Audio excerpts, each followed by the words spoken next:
কেন পাকিস্তানকে আমেরিকা বিশ্বাস করছে না? কেন কথা আসছে যে পাকিস্তান আমেরিকা আক্রমণ করতে পারে বা আমেরিকা পাকিস্তান আক্রমণ করতে পারে, আর আমেরিকা যদি পাকিস্তান আক্রমণ করে তাহলে পাকিস্তান ১ মিনিট দেরি না করে দিল্লি আক্রমণ করে বসবে। কারণটা কি?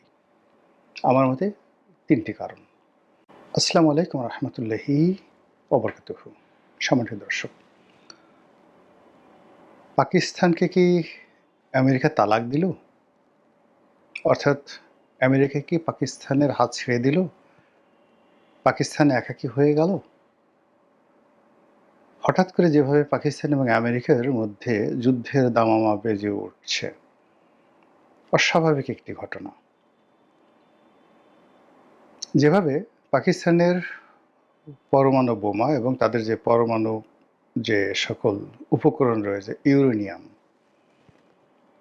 এটিকে আমেরিকা মনে করছে পৃথিবীর জন্য এবং তাদের অর্থাৎ আমেরিকার জন্য হুমকি। দ্বিতীয়ত আমেরিকা এমন যে শঙ্কা, সেই শঙ্কা প্রকাশ করেছে অন্য একটি কারণে, সেটি হলো দূরপাল্লার কিছু ক্ষেপণাস্ত্র পাকিস্তান উদ্ভাবন করেছে, যা দিয়ে পাকিস্তান থেকে সরাসরি আমেরিকাতে আক্রমণ চালানো সম্ভব। তো এই কারণের বাইরে অন্য আরও অসংখ্য কতগুলো কারণ রয়েছে, সেই কারণগুলো নিয়ে আলোচনা করব। তার আগে বলে নেই যে আমেরিকার সঙ্গে পাকিস্তানের যে সম্পর্ক, এটি পরীক্ষিত, দীর্ঘদিনের। পাকিস্তান সৃষ্টি হওয়ার পর থেকে যারাই ক্ষমতা এসেছেন তাদের সঙ্গে আমেরিকার একটি অবিচ্ছেদ্য সম্পর্ক। অন্যদিকে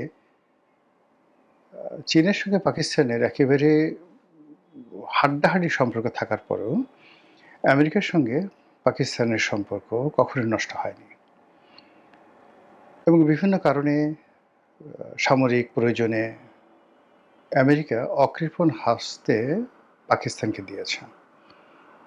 আর আমেরিকার সঙ্গে পাকিস্তানের এই বন্ধুত্ব রক্ষা করতে গিয়ে পাকিস্তানের বহু সর্বনাশ হয়েছে। তাদের দেশটি একটি উগ্রবাদী জঙ্গি রাষ্ট্র হিসেবে পরিণত হয়েছে। আমেরিকার দাবিদারি করতে গিয়ে তাদের অর্থনীতির যে মেরুদণ্ড, সেটা ভেঙে গিয়েছে। ৫০-এর দশকে, ৬০-এর দশকে এশিয়ার মধ্যে সবচাইতে ধনী রাষ্ট্র ছিল পাকিস্তান। এমনকি জাপান, চীন, মানে পাকিস্তানের জিডিপির কাছে কেউ ছিলই না। পাকিস্তান সিভিল সার্ভিসে যারা চাকরি করতেন তারা যদি ইউরোপ আমেরিকাতে ট্রেনিং দিতে যেতেন, ইউরোপ আমেরিকার লোকজন তাদের পিছে পিছে ঘুরতো একটা বার্গারের জন্য। সেই পাকিস্তান এখন রীতিমতো একটি ভিক্ষুক রাষ্ট্র। এই কাজটি হয়েছে মূলত আমেরিকার দাবিদারি করার জন্য। পাকিস্তানের যে ফিউডাল সোসাইটি এবং সেই ফিউডাল সোসাইটির মধ্যে যেভাবে সন্ত্রাস ছড়িয়ে দেওয়া হয়েছে আমেরিকার মদতে, পার্শ্ববর্তী রাষ্ট্র আফগানিস্তানের সঙ্গে তাদের সম্পর্কের অবনতি এবং সেখানে তালেবান সৃষ্টি, সেখানে আল কায়দার সৃষ্টি ইত্যাদি নানা বিষয় পাকিস্তানকে যেভাবে আমেরিকা ব্যবহার করেছে, এতে করে পুরো পাকিস্তানের সামাজিক, অর্থনৈতিক, রাজনৈতিক সব কিছু ভেঙে চুরে তছনছ হয়ে গেছে। জনাব ইমরান খান, তিনি আমেরিকার সাহায্য নিয়েই মূলত পাকিস্তানের ক্ষমতায় এসেছিলেন। কিন্তু ক্ষমতায় আসার পর তিনি অতিরিক্ত দেশাত্মবোধ এবং অতিরিক্ত দেশপ্রেম দ্বারা উদ্বুদ্ধ হয়ে পাকিস্তানকে একটি ব্যালেন্সিং কান্ট্রি তৈরি করার জন্য অনেকগুলো দেশের সঙ্গে একটি সম্পর্ক স্থাপন করার চেষ্টা করেছিলেন। তিনি রাশিয়ার সঙ্গে সম্পর্ক স্থাপন করার চেষ্টা করেছেন, বাংলাদেশের সঙ্গে সম্পর্ক স্বাভাবিক করার চেষ্টা করেছেন, ভারতের সঙ্গে দ্বিপাক্ষিক সম্পর্ক ভালো করার চেষ্টা করেছেন, মালয়েশিয়া, তুরস্ক থেকে শুরু করে অন্যান্য মুসলিম দেশগুলোকে নিয়ে তিনি একটি ঐক্যবদ্ধ ওআইসির আদলে আলাদা একটি সংগঠন করার চেষ্টা করেছেন। এর ফলে সেনাবাহিনীর সঙ্গে, পাকিস্তান সেনাবাহিনীর সঙ্গে ইমরান খানের সম্পর্ক খারাপ হয়ে যায়, আর আমেরিকার সঙ্গে সম্পর্ক আরও খারাপ হয়ে যায়। তার প্রেক্ষিতে তিনি ক্ষমতাচ্যুত হন এবং এখন জেলখানাতে তিনি সময় পার করছেন। জেল হবে না ফাঁস হবে, মরবেন না বাঁচবেন, এটা অনিশ্চিত। ইমরান খানের ক্ষমতাচ্যুতির পরে সেখানে শাহবাজ শরীফ একেবারে নাটকীয়ভাবে ক্ষমতা আসে। পাকিস্তান সেনাবাহিনীর মদদে শাহবাজ শরীফ অর্থাৎ পাকিস্তান যে মুসলিম লীগ, নওয়াজ শরীফের মুসলিম লীগ, তারপর মাওলানা ফজলুর রহমান, যাকে সবাই ডিজেল মাওলানা হিসেবে জানেন, তার রাজনৈতিক দল, যাকে একসময় ইমরান খানের সেকেন্ড হ্যান্ড ছিল, আর বেনজির ভুট্টোর পাকিস্তান পিপলস পার্টি। এই তিনটে দলের সঙ্গে ছিল রীতিমতো দা কুমড়ার সম্পর্ক। কেউ কারোর চেহারা দেখতে পেত না। আমেরিকার চাপে এবং সেনাবাহিনীর চাপে এই তিনটি দল একত্র হয়ে যায়। তারা সবাই মিলে ইমরান খানের বিরুদ্ধে দাঁড়ায় এবং একটি নির্বাচন, অনেকটা সমঝোতার নির্বাচন, অনেকটা সাজানো নির্বাচন, অনেকটা পাতানো নির্বাচন করে, যাকে বলা হয় ম্যাটিকুলাস ডিজাইনের মাধ্যমে, ঠিক বাংলাদেশে যে ধরনের পলিসি বিভিন্ন সময় আমেরিকা এবং ভারত করেছে, ঠিক একই পলিসি নির্বাচনে করে ইমরান খানের দলকে হারানো হয়।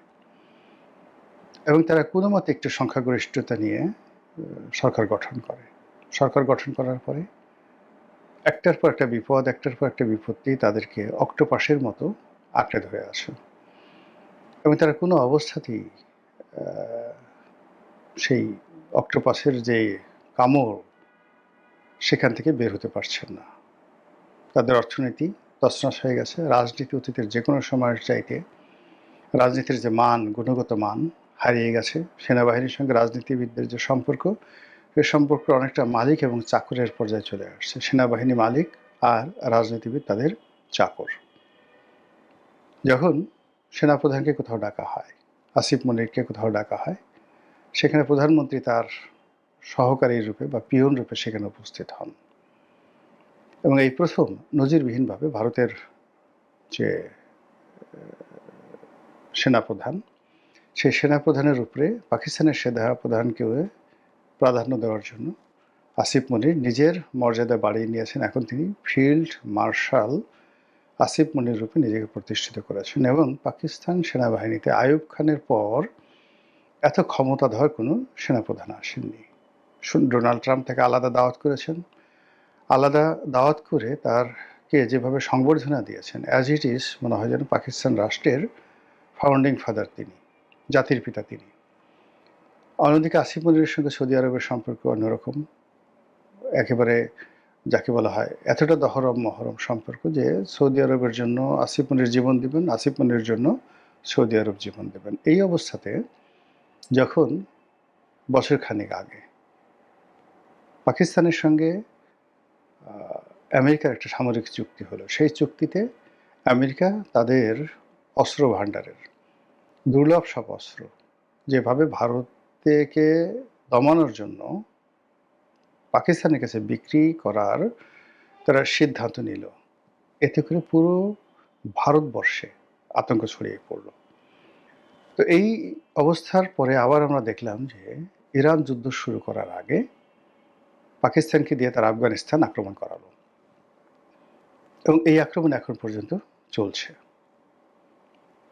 পাকিস্তান আমেরিকার অনুগত দাস রূপে, চাকর রূপে, তারা কখনো আমেরিকার কোনো আবদার তারা ফেলেনি।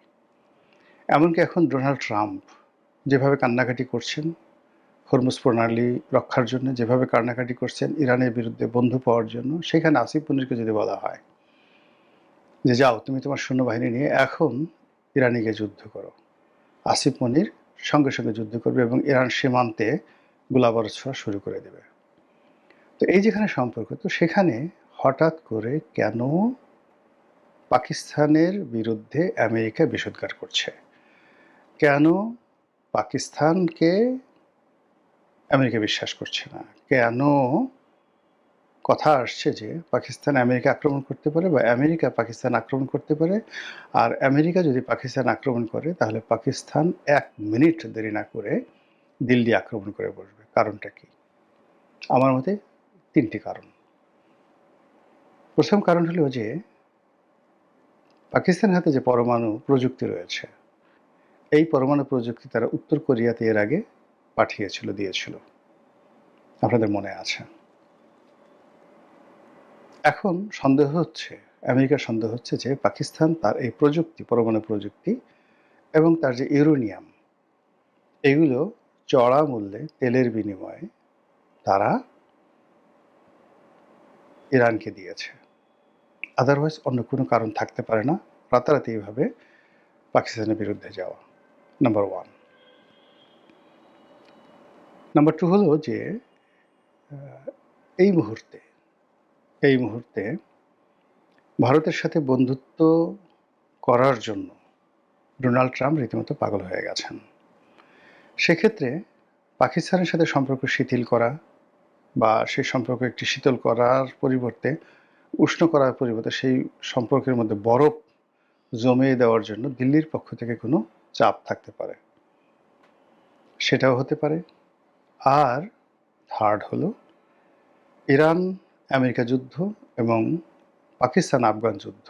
এই যুদ্ধে আমেরিকা যেভাবে পাকিস্তানের কাছ থেকে সাহায্য চেয়েছিল, সহযোগিতা চেয়েছিল, সেই সাহায্য সহযোগিতা পাকিস্তান সম্ভবত করতে পারছে না।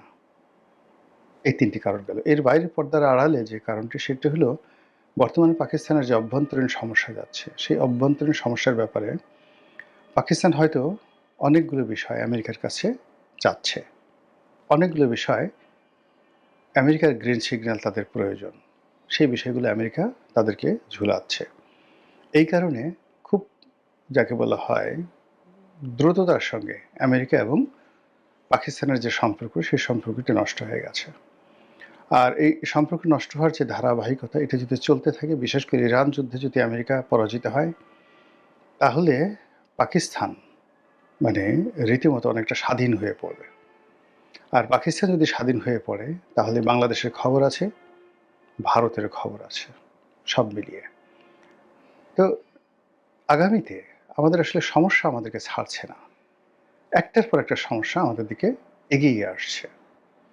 এখন সেই সমস্যায় পাকিস্তানের যে হঠাৎ করে বড় হয়ে যাওয়া, অথবা যে ইরানের সঙ্গে পাকিস্তানের সম্পর্কের উন্নতি অবনতি, আমেরিকার সাথে উন্নতি অবনতি, ভারতের সাথে যুদ্ধাবস্থা, সব মিলিয়ে বাংলাদেশের অবস্থা কোথায় দাঁড়াবে, নতুন সরকারের অবস্থা কোথায় গিয়ে পৌঁছবে, আমরা কোন দিকে এগোচ্ছি, এই বিষয়গুলো নিয়ে আগামীতে হয়তো আরও ইন ডিটেলস আপনাদের সামনে বলতে পারবো।